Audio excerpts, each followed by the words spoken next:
उत्तर वैदिक कालीन लेक्चर की श्रृंखला में अब हम उत्तर वैदिक कालीन धार्मिक जीवन की बात करेंगे कि उत्तर वैदिक काल में धर्म की क्या स्थिति थी, लोगों की क्या मान्यता थी, क्या विश्वास थे, साथ ही साथ ऋग वैदिक कालीन देवताओं की स्थिति में कौन सा परिवर्तन हुआ। देखिए, उत्तर वैदिक कालीन जो धार्मिक व्यवस्था थी ये कर्म कांडों पर आधारित व्यवस्था थी। इस कालखंड में जो यज्ञिक कर्म कांड थे उसमें एक जटिलता की स्थिति दिखाई देने लगी और साथ ही साथ विविध प्रकार के यज्ञों का संपादन भी इस कालखंड में होने लगा। तो ऐसे दौर में बलि को ज्यादा प्रमुखता दी गई थी। तो ऋग वैदिक काल में जो धर्म का स्वरूप था वो एक सरल स्वरूप था, एक ऐसा स्वरूप था जिसमें कोई खराब व्यवस्था नहीं देख रही थी, मतलब कि कोई दुरूह स्थिति देखने को नहीं मिल रही थी। लेकिन इस कालखंड में एक जटिलता की स्थिति देखने को मिल रही है। तो यहाँ उत्तर वैदिक कालीन धार्मिक जीवन की चर्चा करें।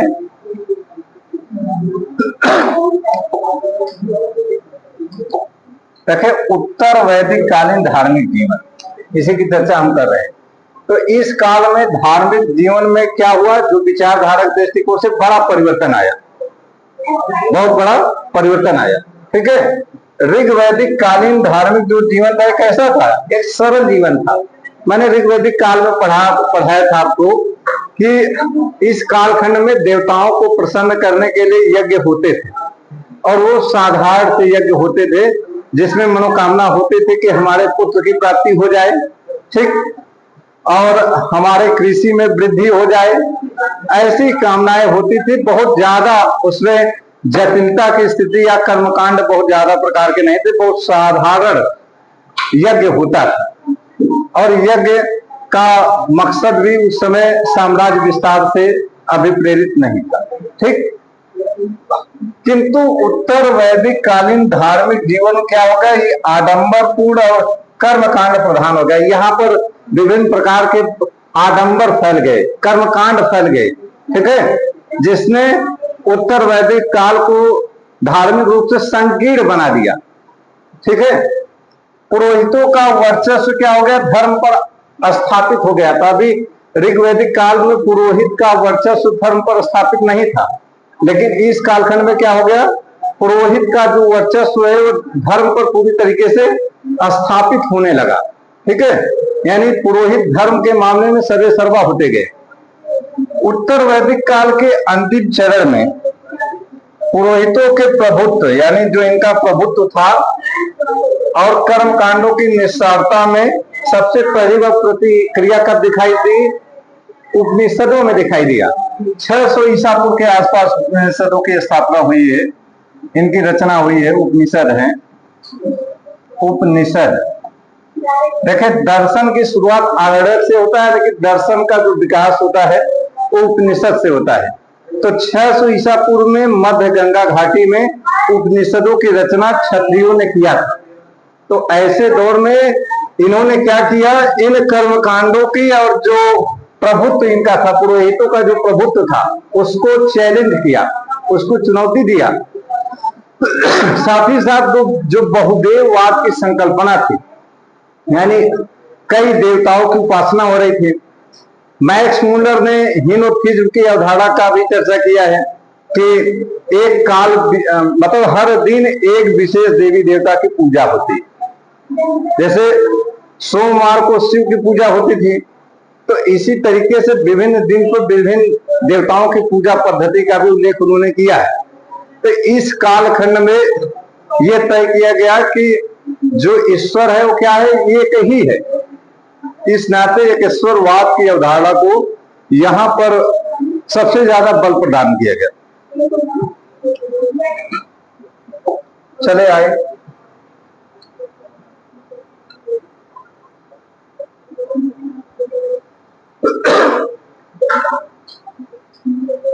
देखिए, इस कालखंड में ऋग वैदिक कालीन देवताओं का जो महत्व है वो क्या हो गया, कम हो गया।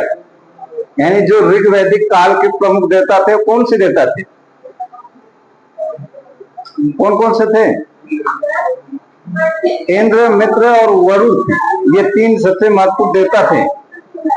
वैसे एक महत्वपूर्ण देवता इंद्र इस नाते माने जाते हैं कि वो उनके सर्वप्रधान देवता थे जिन्होंने अनार्य को परास्त किया था। तो इनका महत्व इस कालखंड में कम हो गया और इनका स्थान किन्होंने ले लिया? ब्रह्मा विष्णु महेश ने ले लिया। यानी देवताओं की महत्ता में भी या इनके जो स्थिति है उसमें भी एक परिवर्तन या गिरावट की स्थिति कही जा सकती है। ठीक है, उनके स्थान पर नवीन देवताओं को प्रतिष्ठापित किया गया। ठीक, ऋग्वेदिक कालीन अभियान देखे इंद्र, वरुण और मित्र, इनका स्थान किसने ले लिया? ब्रह्मा ने ले लिया। ब्रह्मा विष्णु और महेश ने ले लिया था। यानी जो स्थान ऋग्वेद में इंद्र मित्र वरुण का था वो स्थान किसका हो गया? ब्रह्मा विष्णु महेश का हो गया। ब्रह्मा को ऋग्वेद में क्या कहा गया है? प्रजापति कहा गया है। प्रजापति, इनको प्रजापति कहा गया है। ठीक है, ये इनको सृष्टिकर्ता भी कहा जाता है। ठीक, इस समय ब्रह्मा क्या थे? मुख्य देवता के रूप में स्थापित हो गए थे। सबसे प्रमुख देवता कौन थे? ब्रह्मा हो गए। जैसे ऋग्वेदिक काल में सबसे प्रमुख देवता कौन थे? इंद्र माने जाते थे, उनको पुरंदर कहा जाता था। उनके लिए ऋग्वेद में 250 मंत्र लिखे गए हैं अकेले। ठीक है, 250 मंत्रों में उनकी चर्चा की गई है। ब्रह्मा को विश्व के सृष्टिकर्ता के रूप में देखा जाने लगा इसी कालखंड में, यानी उत्तर वैदिक काल में ही ब्रह्मा को सृष्टि के कर्ता धर्ता के रूप में देखा जाने लगा था। गुप्त काल में ब्रह्मा विष्णु एवं महेश को त्रिदेव की परिकल्पना में स्थापित कर दिया गया। देखिए, अभी इनको त्रिदेव नहीं कहा जाता था, लेकिन गुप्त काल में एक नई परिकल्पना स्थापित हुई थी, त्रिदेव। यानी इसमें कौन हो गए? ब्रह्मा विष्णु और महेश हो गए। और इसकी जो आधारशिला थी वो कब से तैयार होती है? उत्तर वैदिक काल से ही तैयार होती है। यानी जो परंपरा धार्मिक रूप से बनी हुई थी उसको स्थापित होने में समय लगा। अब गुप्त काल में ये पूरी तरीके से स्थापित भी हो गया। ठीक है, गुप्त काल वैसे भी वैष्णव धर्म का स्वर्ण काल माना जाता है। ये भागवत धर्म का स्वर्ण काल माना जाता है। इस कालखंड में जो गुप्तों का राज चिन्ह था वो क्या था? गरुड़ माना जाता था। यानी यही से स्पष्ट हो गया कि इस कालखंड में इनकी महत्ता इसी नाते स्थापित की गई थी, इसी नाते इनको त्रिदेव कहा जाने लगा। ठीक, जिसका आधार उत्तर वैदिक कालीन धार्मिक व्यवस्था को माना जाता है। यही मैंने जो आपको बताया।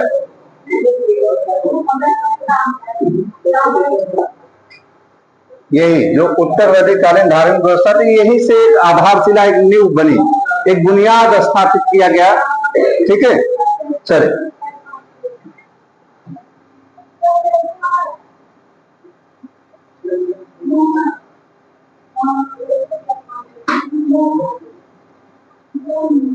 देखिए, सामाजिक वर्गीकरण के साथ साथ कतिपय देवताओं का संबंध वर्ग विशेष से भी हो गया। देखिए, इस कालखंड में एक बहुत बड़ी समस्या का रूप ये भी देखने को मिलता है कि जो कतिपय देवता थे, यानी कुछ प्रमुख ऐसे देवता थे जिनको उनके जाति से, यानी जाति नहीं वर्ण से संबोधित किया गया। जैसे पूषण ऋग्वैदिक काल में क्या थे?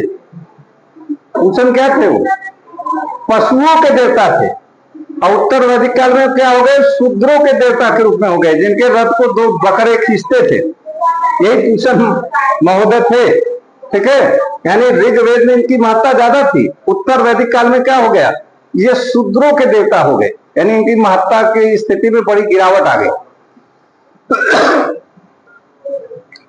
इसके बाद इस काल के धार्मिक क्षेत्र में जो सबसे अधिक महत्वपूर्ण परिवर्तन हुआ वो क्या था? पुरोहितों का प्रभाव और कर्मकांड में जटिलता में जो वृद्धि हो गई।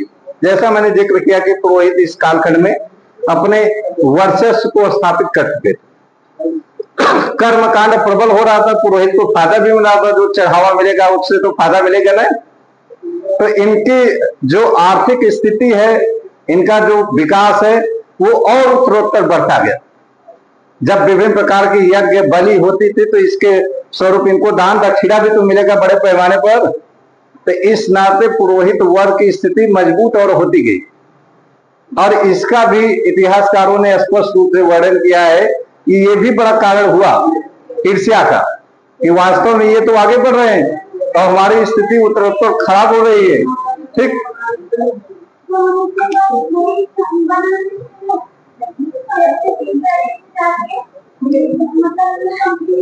प्रत्येक वेद के अपने पुरोहित और उनके सहायक हो गए थे। इसी कालखंड में जो प्रत्येक वेद थे उनके पुरोहित और उनके सहायक भी हो गए। ठीक है, जैसे उपवेद की रचना हो गई। देखिए यहाँ पर ये वेद है और ये है उपवेद है। उपवेद, अब वेद में देखिए ऋग्वेद, ऋग्वेद का उपवेद कौन सा है? ऋग्वेद का उपवेद कौन सा है? कौन सा है? होता, होता। और ऋग्वेद के बाद क्या आता है? सामवेद है। सामवेद का उद्गाता, सामवेद का उपवेद कौन सा है? उद्गाता। ठीक है, यानी ये इनके पुरोहित हो गए थे। इसके बाद कौन सा है? यजुर्वेद। इनके क्या है? अध्वर्यु, अध्वर्यु ये हो गए। ठीक, इसके बाद क्या है? अथर्ववेद है, अथर्ववेद। इसके क्या कहलाते हैं? ब्रह्मा। तो ये इनके उपवेद थे जिनके पुरोहित के तौर पर जाने जाते थे। ठीक है, ऋग्वेद का होता, सामवेद का उद्गाता, यजुर्वेद का अध्वर्यु और अथर्ववेद का क्या हो गया? ब्रह्मा हो गए। इसी के मैं रचना, इसी के बारे में बता रहा था। ये क्या हो गए? इसके सहायक हो गए थे। क्या हो गए थे? इनके सहायक हो गए थे। ठीक,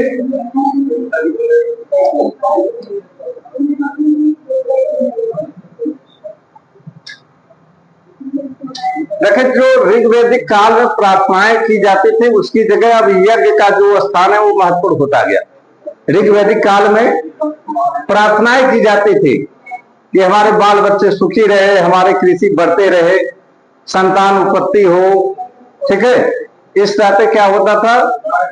वो छोटे छोटे जो यज्ञ होते थे वो हो रहे थे, लेकिन इस कालखंड में बड़ा परिवर्तन हुआ। यानी अब प्रार्थना के स्थान पर यज्ञ का महत्व बढ़ गया था।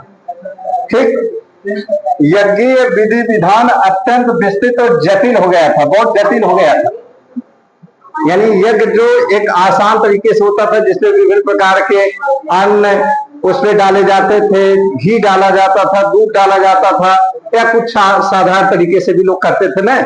अब ये कठिन होने लगा क्योंकि जो यज्ञ थे साधारण रह नहीं गए थे। भाई राजसूय यज्ञ हो रहा था, वो साम्राज्य विस्तार के लिए, वो राज्याभिषेक के लिए हो रहा था। अश्वमेध यज्ञ साम्राज्य विस्तार के फलस्वरूप हो रहा था। तो अब ऐसे दौर में इनकी महत्ता बढ़ती गई। वाजपेयी यज्ञ अपने प्रसिद्धि के लिए हो रहा था। यज्ञों में इस समय क्या हो गया? पशु बलि को प्राथमिकता दी जाने लगी। यानी इस कालखंड में पशु बलि को प्राथमिकता दी जाने लगी। उस कालखंड में ऐसा नहीं था। अन्य आहुतियां यानी अन्य प्रकार के जो साधारण तरीके अपनाए जाते थे यज्ञों में, वो क्या हो गए? वो दोयम दर्जे के हो गए। अत्यधिक संख्या में पशुओं का बलि इस समय दिया जाने लगा। आप देखेंगे जो विभिन्न प्रकार के यज्ञ होते थे उसमें विभिन्न प्रकार के पशुओं की बलि दी जाती थी और वो बड़ी संख्या में होने लगी थी। तो इससे भी एक भयंकर जनहानि हुआ, यानी पशुओं की स्थिति बहुत खराब भी हो गई होगी। यानी धीरे धीरे पशु क्या हो गए? हत्या के साधन बन गए थे। यज्ञ करने वाले ब्राह्मण पुरोहित को अत्यधिक मात्रा में गाय, सोना, चांदी और वस्त्र दान में दिया जाने लगा। भाई जो यज्ञ करने वाले पुरोहित थे उनको सोना, चांदी, गाय, फल फूल, ये तमाम वस्त्र दिए गए। अब इससे क्या हो गया? पुरोहित की जो आर्थिक स्थिति वो बढ़ती गई। ये भी एक जटिलता का उदाहरण हुआ।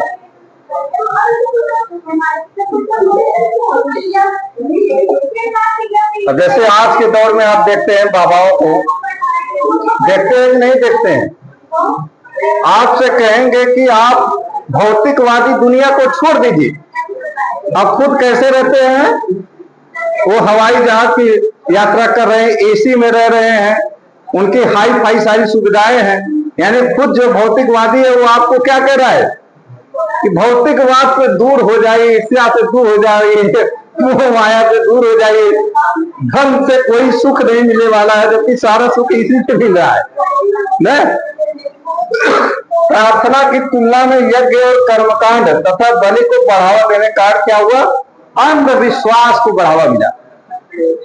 ठीक है, जिसके कारण लोग वशीकरण यानी लोगों को वश में कर लेना, जादू टोना, प्रेत आत्माओं और इंद्रजाल आदि में विश्वास करने लगे थे कि अगर हमारी मनोकामना पूरा नहीं हो रही है या हमें कोई दिक्कत है तो लगता है कि मुझे फलाने ने टोना दिया है। आज भी है ये चीज। या मैं जंगल में गया था, कोई भूत मुझको पकड़ लिया था, किसी प्रेत ने मुझे पकड़ लिया था। इस तरीके का लोग बताते हैं कि ऐसा होता है। या 12 बजे रात को जाओगे वहां, या दोपहरिया में वहां मत जाना, नहीं तो भूत पकड़ लेगा। इस तरीके की चीजें है ना, ये अथर्ववेद में इसका उल्लेख मिलता है। वशीकरण, जादू टोना, प्रेत आत्मा, इंद्रजाल, इनका उल्लेख हमें अथर्ववेद में मिलता है। ये क्या है? अंधविश्वास है भाई। इस पर विश्वास किया जा सकता है? बिल्कुल नहीं किया जा सकता। लेकिन इस कालखंड में इनका महत्व बढ़ गया था। यानी एक प्रकार से बहुत बड़ी आबादी को मूर्ख बनाने का टीका शुरू हो गया था। आर्य और अनार्य विचारधाराओं में समन्वय के उपरांत धर्म में विविध नवीन तत्वों का समावेशन भी हुआ। यानी जब भारत में आर्यों का आगमन हुआ तो ऐसा नहीं कि अनार्य भगा दिए गए होंगे। आर्य और अनार्य दोनों के मिलने से एक समन्वय की स्थिति हुई। ठीक है, जिससे कई एक नवीन विचारधारा देखने को मिला। ठीक, जैसे गंधर्व हो गए, नाग हो गए, अप्सरा हो गए। ठीक है, इनको क्या किया गया? देवता के रूप में, ध्यान रखिएगा, इनको देवता के रूप में इस कालखंड में कल्पित किया गया। मतलब ये माना गया कि गंधर्व देवता है, नाग क्या है इस कालखंड में? देवता है, अप्सराएं देवी देवता हैं। ठीक है, ये किया जाने लगा। इससे पहले नहीं था ये माना जाता था।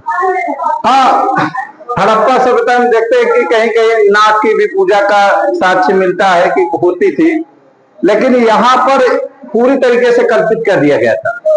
ऋग्वैदिक काल में ऐसा नहीं था। गंधर्व की चर्चा नहीं होती है, नाग की, अप्सरा की चर्चा नहीं होती है। उत्तर वैदिक काल में इनको भी देवता मान लिया गया था कि ये भी क्या है? देवता के स्वरूप है। जैसे ब्रह्मा विष्णु महेश है, ऐसे ये भी है। ठीक है,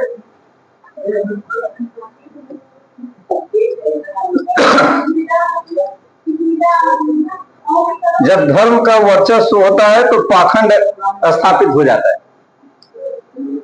तो ऋग्वैदिक काल में के अंतिम चरण में क्या हो गया? एक ईश्वरवादी विचारधारा ने जन्म लिया था। देखिए, ऋग्वेद का जो समाप्ति हो जाता है, ऋग्वेद में क्या था? बहुदेववाद का प्रचलन था। लेकिन उत्तर वैदिक काल में एकेश्वरवाद की तरफ लोग बढ़ने लगे थे। जैसे ऋग्वेद में हम कई देवी देवताओं का नाम भी सुनते हैं, इंद्र, मित्र, वरुण, अग्नि, नासत यानी अश्विनी कुमार, इसके अलावा उषा जो प्रातः काल की देवी थी, अरण्यानी जो जंगल की देवी थी, सरस्वती जो ज्ञान की देवी थी, पृथ्व्या जो पृथ्वी माता जिनको कहा जाता था। ऐसी विभिन्न देवियों का और देवताओं का उल्लेख मिलता है ऋग्वेद। ऋग्वेद में कुल 33 देवताओं का उल्लेख मिला है। तो अब यहां से ये स्पष्ट होने लगा कि विभिन्न प्रकार की जो देवी देवता है, या जो यास्क ने अपने निरुक्त में देवताओं को 3 भागों में विभक्त किया है। किन? एक आकाश के देवता है, एक पृथ्वी के देवता है, और एक तीसरे क्या है? अंतरिक्ष के देवता थे। तो अब यहां से तय हो गया कि एक जटिलता की स्थिति देखने को मिल रही है।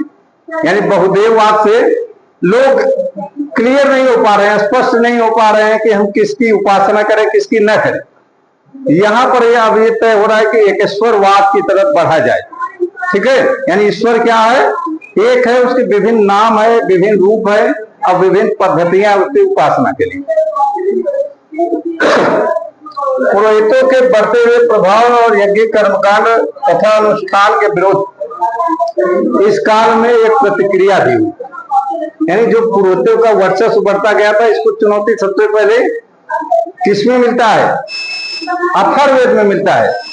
अथर्ववेद में ही पहले इसको चुनौती दिया गया कि ये जो यज्ञ कर्मकांड है ये एक टूटी फूटी नौका के समान है।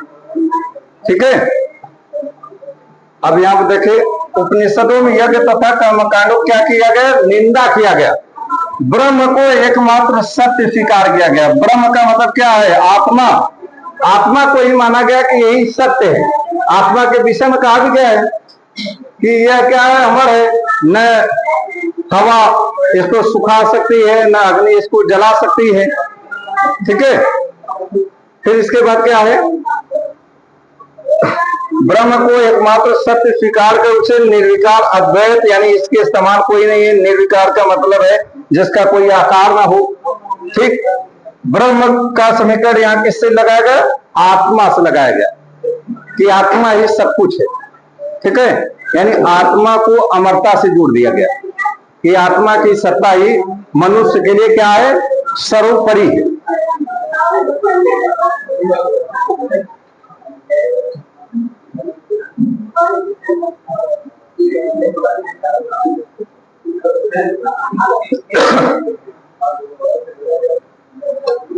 वैदिक तथा अवैदिक विचारधाराओं के सामान्य के कारण क्या हो गया? निवृत्त मार्गी लोग होने लगे। मतलब अब उनको जो भौतिकवादी जीवन था उससे अब वो ऊब गए थे और अब धीरे धीरे किसकी तरफ प्रवृत्त होने लगे? संन्यास की ओर प्रवृत्त होने लगे। यानी जब इंसान उब जाता है तो संन्यास की तरफ जा रहा था। जैसा हरिशंकर परसाई ने अपने एक निबंध में लिखा है, विकलांग श्रद्धा का दौर, उसमें उन्होंने बताया है कि मनुष्य जब असाध्य रोग से पीड़ित हो जाता है, विकलांग हो जाता है, तब वह ईश्वर की शरण में यानी अध्यात्म की तरफ जाने लगता है। उसको लगता है कि यही एक सहारा है। ठीक है, तब का मतलब क्या होता है? तपस्या, त्याग और संन्यास पर इस कालखंड में बल दिया जाने लगा कि लोग तपस्या करने लगे, त्याग करने लगे, घर बार छोड़ने लगे और संन्यास को धारण करने लगे। मोक्ष प्राप्ति के लिए इस कालखंड में क्या कहा गया? संन्यास को आवश्यक माना गया कि आपको मोक्ष तभी हासिल होगा जब आप संन्यास ग्रहण करेंगे। मोक्ष क्या होता है?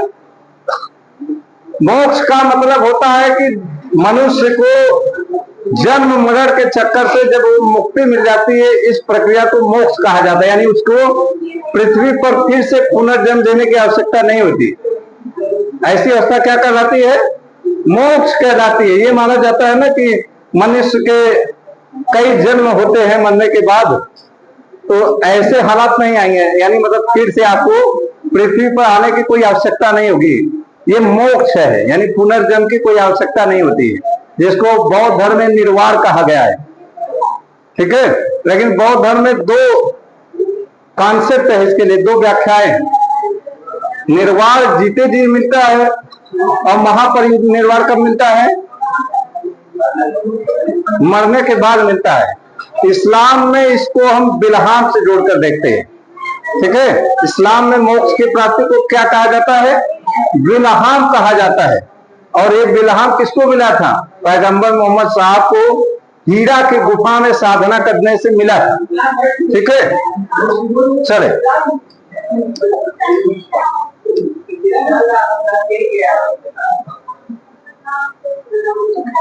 संन्यास की अवधारणा का उदय निश्चित रूप से आर्यत्तर संस्कृति का परिणाम था। देखिए, आर्यों की जो संस्कृति थी उसमें संन्यास की अवधारणा नहीं थी।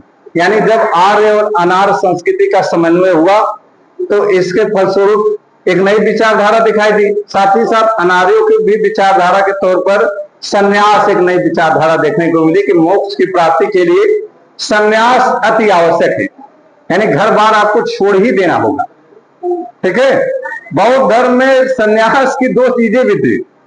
आप गृहस्थ जीवन में भी सन्यासी रह सकते हैं और घर बार छोड़कर भी सन्यासी रह सकते हैं। यानी बौद्ध भिक्षु बनने के लिए गृहस्थ और सन्यास दोनों जीवन को प्राथमिकता दी गई थी। ब्राह्मण चिंतकों ने संन्यास को स्थान देने के लिए मानव जीवन के 4 आश्रमों का सिद्धांत प्रस्तुत किया था। यानी संन्यास की अवधारणा को स्पष्ट करते हुए 4 आश्रम बनाए गए थे। कौन कौन से थे? कौन कौन से थे? पहला है ब्रह्मचर्य है, ब्रह्मचर्य। दूसरा क्या है? दूसरा क्या है? गृहस्थ। तीसरा कौन सा है? वानप्रस्थ, वानप्रस्थ। और चौथा क्या है? संन्यास। ये 4 आश्रम है, ब्रह्मचर्य, गृहस्थ, वानप्रस्थ और संन्यास। ठीक है। तो ब्रह्मचर्य के लिए 25 वर्ष निर्धारित है, यानी 1 से लेकर 25 साल की जो अवस्था है न। फिर इसके बाद 25 से लेकर 50 है, 50 वर्ष है।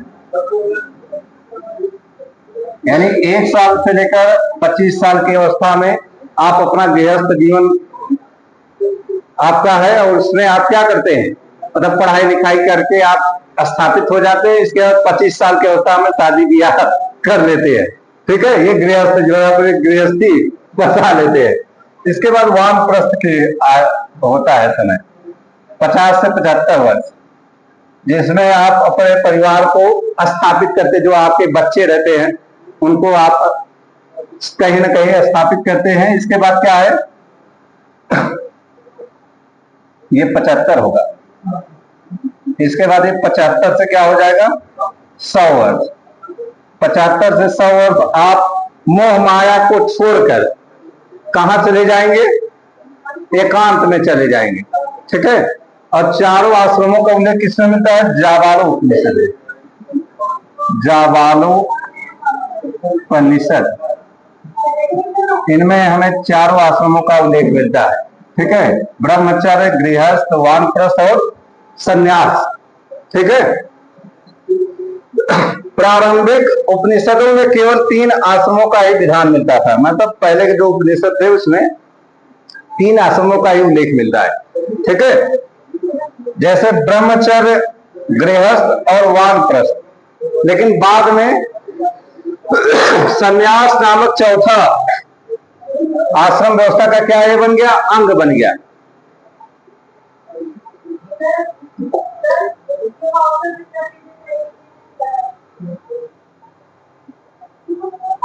अब यहां देखें, जीवन के चरम लक्ष्य मोक्ष की प्राप्ति के लिए प्रत्येक द्विज, द्विज का मतलब यहां क्या होता है? द्विज का मतलब होता है ब्राह्मण, क्षत्रिय, वैश्य, शूद्र। ब्राह्मण, क्षत्रिय, वैश्य, शूद्र नहीं आएंगे इसमें। ये क्या कहलाते थे? द्विज कहलाते थे। और इन्हीं को ही शिक्षा का अधिकार था। यानी यही उपनयन संस्कार इन्हीं को मिलता था इस कालखंड में। शूद्रों को उपनयन संस्कार से वंचित कर दिया गया था। तो यही द्विज थे। ठीक है, तो इनको 4 आश्रमों से होकर गुजरना पड़ता था। ठीक है।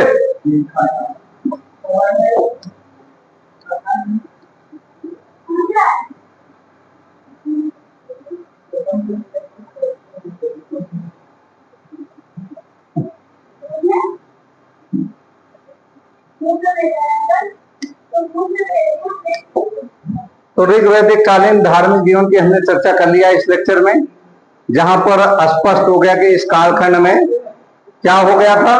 कर्म कांडों की और पुरोहितवाद की प्रतिष्ठा स्थापित हुई। और साथ ही साथ इसी कालखंड में हम देखते हैं कि उपनिषदों ने सबसे पहली बार पुरोहितवाद या कह सकते हैं ब्राह्मणवाद को चुनौती दिया।